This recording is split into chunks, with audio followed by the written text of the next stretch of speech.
Si vous regardez la WWE, vous savez très bien qu'il y a des catcheurs qui montent très rapidement vers les sommets, mais qui retombent très facilement aussi dans la mid-card. Vous avez compris en cliquant sur cette vidéo, on va parler du prodige qui devait amener la jeunesse d'NXT au sommet de la WWE, mais finalement, ça a été un pur échec et il ne remontera jamais au sommet. On parle bien ici de Finn Balor.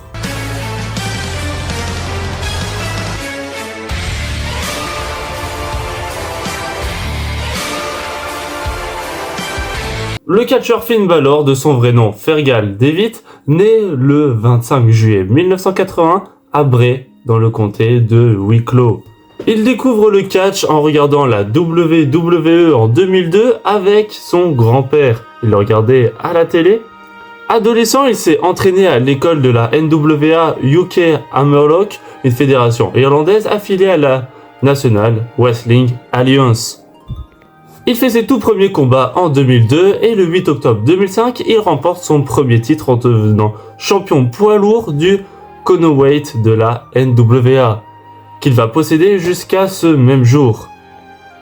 Là-bas, il sera repéré par un entraîneur de l'Inoki Dojo, l'école de catch de la New Japan Pro Wrestling à Los Angeles, et rejoint ensuite la fédération Nippon et il perd son titre face à Karl Anderson en mars 2006. En avril 2006, il fait ses débuts à la New Japan Pro Wrestling, la NJPW, dans des événements non télévisés face à El Samurai sous le nom de Prince Devitt. En mai 2006, New Japan commence à faire certains événements, Devitt à faire ses débuts dans leur promotion. Il est conduit à des comparaisons entre Devitt et l'original Pegasus Kid. Lors de sa tournée de la New Japan en fin août, début septembre, il commence la compétition sous son identité réelle, comme une superstar irlandaise, et il effectue un heel turn et commence à faire équipe avec le Control Terrorism Unit. Mais ça n'a pas été super pour lui, il subit beaucoup, même énormément de défaites. Donc dans son groupe, il va avoir un match pour savoir s'il fait partie ou s'il va être licencié du groupe. Devitt fait équipe avec le leader de la CTU, Jin Liger, face à Wataru Inoue et Ryosuke Taguchi. Et après ce match, il est officiellement reconnu comme étant un membre de la CTU, après qu'il ait fait le tomber sur Inoue. Son élan sera vite coupé car en janvier 2007, il subit une grosse blessure au genou. En mai, il arrive à faire son retour et il fait une amélioration au niveau de son in-ring. Et lui et Minoru rejoignent l'équipe Rise en novembre 2007. Ça va être bénéfique pour eux parce que le 27 janvier 2008, lui et Minoru remportent le IWGP Junior Heavyweight Tag Team Championship. C'est le premier titre majeur de Devitt et il le perd le championnat face à Akira et Jushin Liger le 17 février avant de le regagner le 21 juillet. Il va réussir à perdre les titres par équipe 3 mois après. Devitt forme avec Ryosuke Taguchi l'équipe Apollo 55. Et le 5 juillet 2009, au circuit New Japan Soul 2009, ils battent les moteurs Machine Gun, Alex Shelley et Chris Sabin pour remporter les IWGP Junior Heavyweight Tag Team Championship. Malgré une bonne défense de titre, le 21 avril, ils seront dépouillés de leur titre parce qu'ils ne l'ont pas défendu pendant 30 jours. Le 8 mai, ils participent au tournoi du Super Junior Tag dans une tentative pour reprendre leur titre, mais ils perdent en finale face à El Samurai et Koji Kanemoto. Le 30 mai, Devitt participe au tournoi du Best of the Super Junior 2010 et 2 semaines plus tard, il termine deuxième dans son bloc avec 5 victoires, avançant vers les demi-finales du tournoi.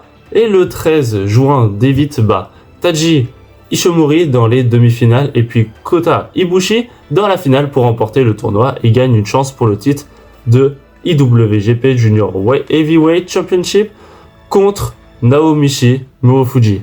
Et là où il a réussi, c'est que Devitt bat Marufuji et remporte le IWGP Junior Heavyweight Championship pour la première fois. Le 19 juillet, Devitt et Taguchi ils vont réussir à battre Koji Kanemoto et El Samurai pour gagner le IWGP, le Junior Heavyweight Tag Team Championship pour la deuxième fois. Le 3 septembre, il va réussir à battre Kenny Omega et Kota Ibushi pour réussir à conserver son titre.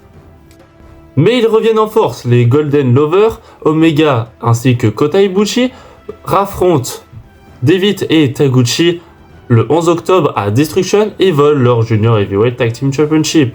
Mais vous inquiétez pas, le 23 janvier, au Fantastica Mania 2011, Devitt et Taguchi battent Kenny Omega et Kota Ibushi pour regagner le Junior Heavyweight Tag Team Championship.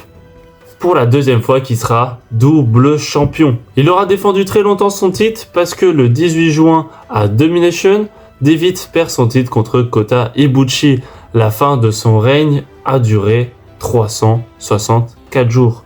Déjà un très long règne, il a duré plus de 1 an, mais au moins il a toujours ses titres par équipe. Le 10 octobre à Destruction, Devitt et Taguchi perdent leurs titres par équipe contre No Remorse Corps, l'équipe de Davey Richard et Rocky Romero.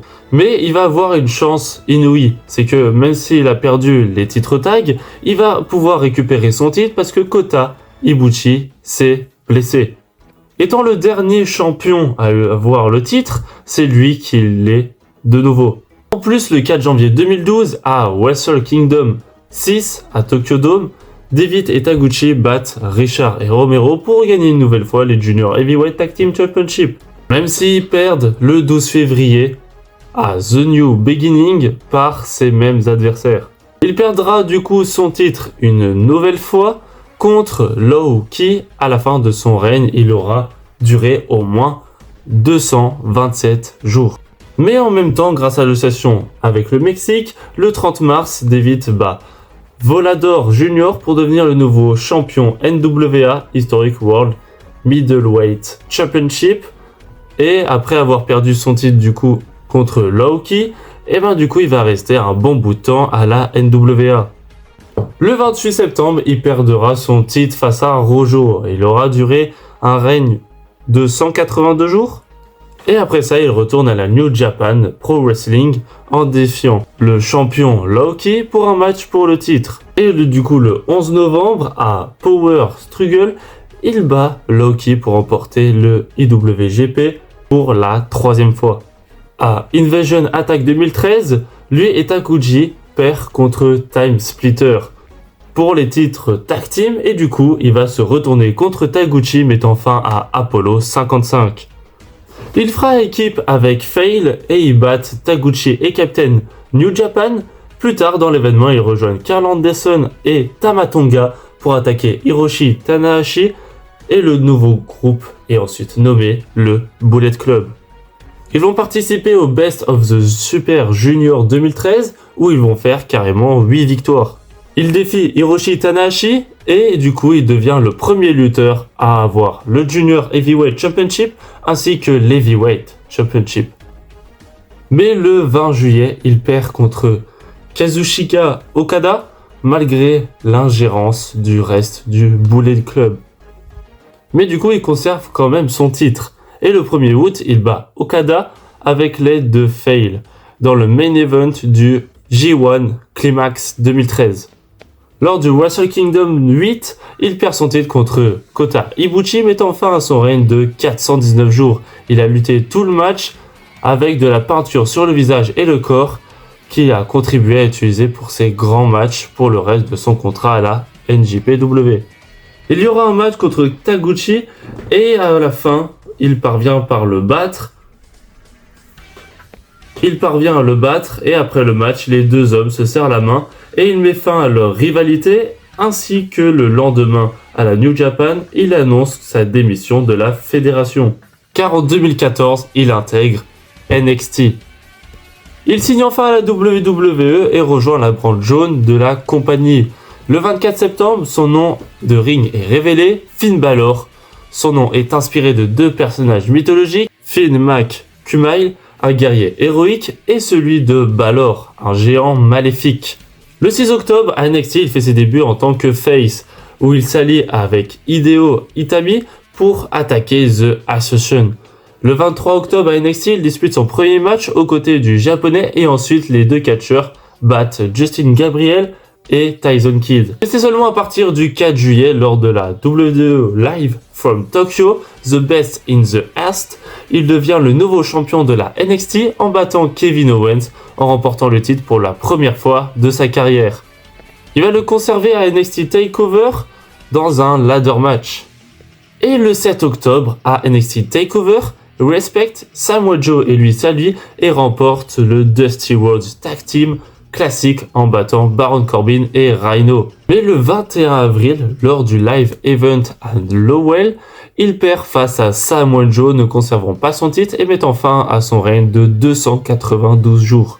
Et en plus, le 8 juin à NXT TakeOver, il remporte pas le titre NXT et en plus, dans un Steel Cage match, il subit sa première défaite sous sa forme démoniaque.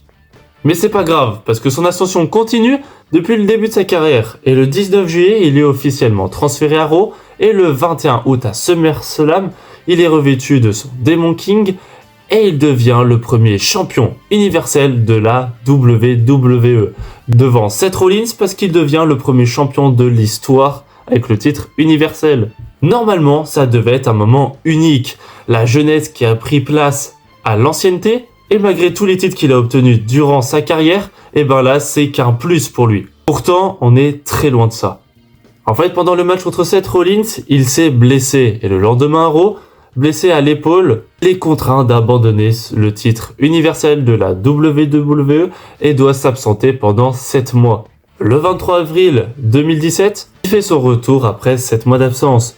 Seth Rollins et lui battent Kevin Owens et Samoa Joe, et le 4 juin à Extreme Rules, il ne devient pas numéro 1 en tant qu'aspirant au titre. Il va réussir à battre avec son Demon King Bray Wyatt à SummerSlam ainsi que AJ Styles à TLC.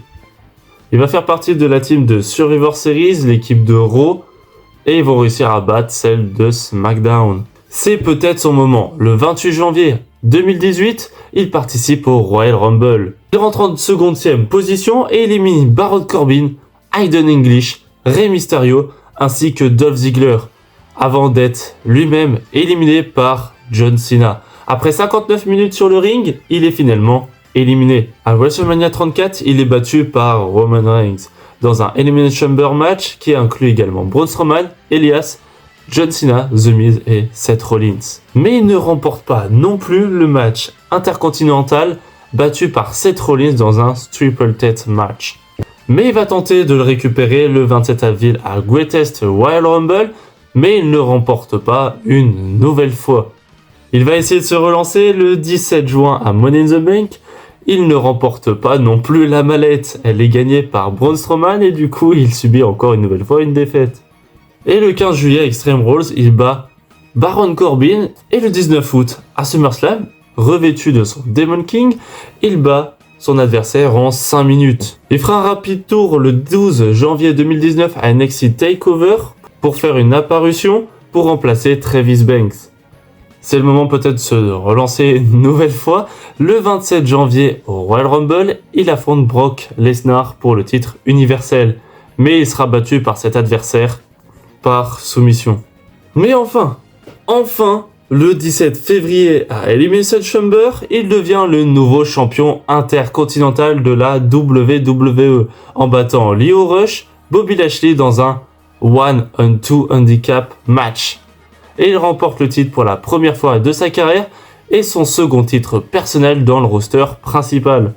Mais il va reperdre son titre. Il va le conserver que 22 jours, mais le 7 avril à WrestleMania 35, il est revêtu enfin, parce que il y a que comme ça qu'il arrive à gagner ses matchs, de son Demon King et il devient le nouveau champion intercontinental en prenant sa revanche. Le 16 avril, il sera drafté à SmackDown. Certes, il ne remporte pas la mallette au Money in the Bank, mais au moins il va conserver son titre une bonne partie de fois. Il va même conserver son titre en battant Andrade. Et le 14 juillet, lors du pré-show d'Extreme Rules, il perd face à Shinsuke Nakamura. Il n'arrive pas à conserver son titre, qui aura duré 98 jours.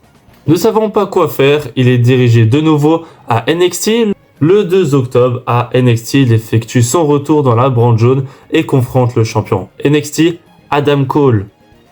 Il effectuera un heel turn en attaquant Johnny Gargano et le 23 novembre à NXT TakeOver, il bat Matt Riddle.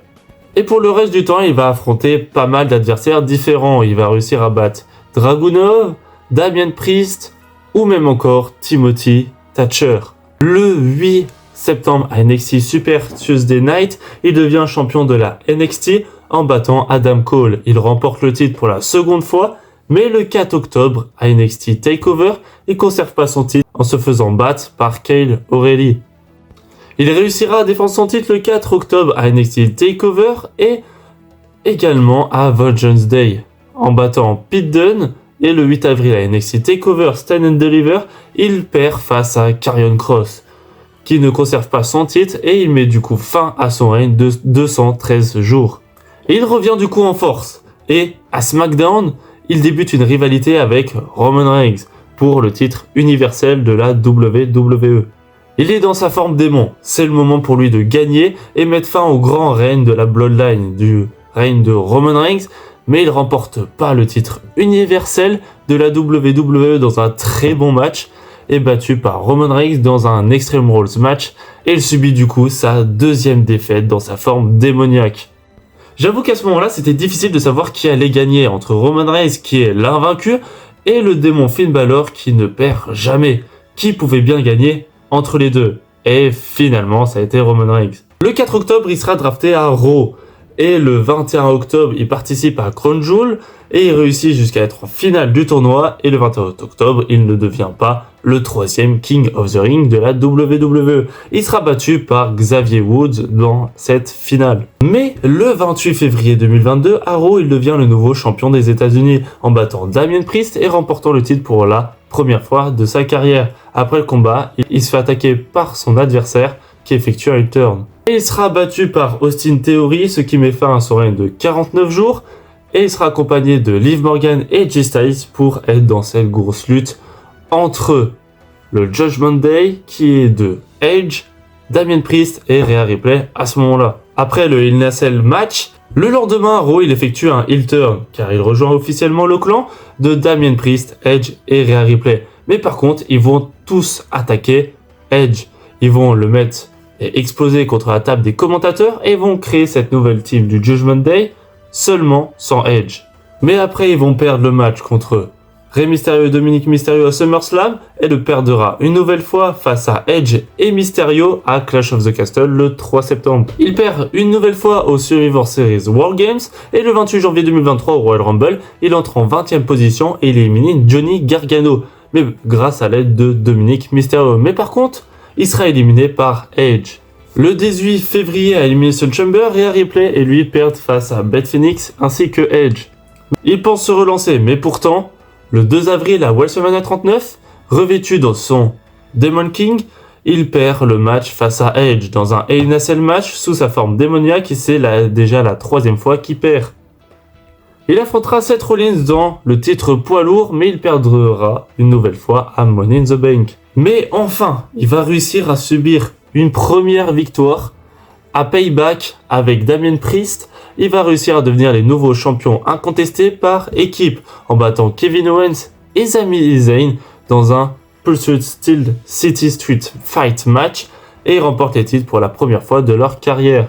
Mais assez rapidement à Fastlane, ils perdent leur titre face à Cody Rhodes et Jey Uso, ce qui met fin à leur règne de 35 jours. Et ils redeviennent champions par équipe à Raw le 16 octobre. Mais ils seront battus une nouvelle fois par leurs mêmes adversaires aidés par une intervention extérieure de Jimmy Uso. Le 24 février à Elimination Chamber, Damien Priest et lui conservent leur titre et battent New Catch Republic. Et le 6 avril à WrestleMania 40, ils ne conservent pas leur titre et ils sont battus par Awesome Truth ainsi que par Austin Theory et Grayson Waller pour les titres SmackDown. C'était un six-pack tag team match, ladder match. Et donc fin au règne de 173 jours. Et le 24 juin à Raw, JD McDonagh et lui deviennent les nouveaux champions du monde par équipe en prenant leur revanche sur Awesome Truth. Mais après une séparation à SummerSlam, Finn Balor va trahir Damien Priest ainsi que Dominic Mysterio va trahir Rhea Ripley pour s'allier à Liv Morgan et le Judgment Day est une nouvelle team. Nous avons Finn Balor, JD McDonagh, Dominic Mysterio, Liv Morgan ainsi que Carlito. Et le 16 décembre à Raw, JD McDonagh et lui ne conservent pas leur titre Et ils sont battus par les War Raiders qui font le retour, Eric et Ivar, ce qui met fin à leur règne de 175 jours. Après ça, après avoir plusieurs fois eu des tentatives pour récupérer les titres, ils ont échoué un bon nombre de fois. Et c'est plutôt assez tragique parce qu'on sait qu'il a connu un très grand parcours. Et là, c'est peut-être enfin le moment de relancer Finn Balor parce que aujourd'hui a lieu le match entre Bron Breakker ainsi que Finn Balor pour le titre intercontinental. À part s'il vient avec sa forme démoniaque, je doute qu'il va récupérer ce titre. Qu'à partir du moment où il a réussi à perdre leur titre, il n'a plus fait aucun match pratiquement, ou perdre tous ses matchs par exemple face à Gunther, et même contre Bron Breakker, à chaque fois il a mis ses distances, parce que toute la team Judgment Day se faisait juste battre par un seul gars. Donc j'espère que Finn Balor va réussir à remonter la pente, parce que c'est un très bon catcheur. On voit même au niveau de ses progrès à la New Japan Pro Wrestling, et même dans le reste de sa carrière à NXT, ça a été un excellent catcheur. Il a remporté le titre universel, et après, sa blessure, plus rien. Alors bien sûr, vous allez me dire, mais si, il a récupéré des titres, etc. Déjà, ça n'a pas duré très longtemps, et en plus, ça fait quand même depuis 2016 qu'il est là-bas. Donc entre 2016 et là, nous sommes en 2025, avoir conservé que quelques titres, quelquefois, et juste pendant une durée de 30 à 40 jours, c'est pas ouf. Il faut pas se cacher, pour quelqu'un qui est aussi prometteur que lui, ce n'est vraiment pas exceptionnel. En tout cas, j'espère qu'il va récupérer ce titre intercontinental contre Bron Breakker. Je vous laisse le voir et me le dire en commentaire s'il l'a récupéré. C'était Austin Act, on se retrouve dans une toute prochaine vidéo. Ciao tout le monde.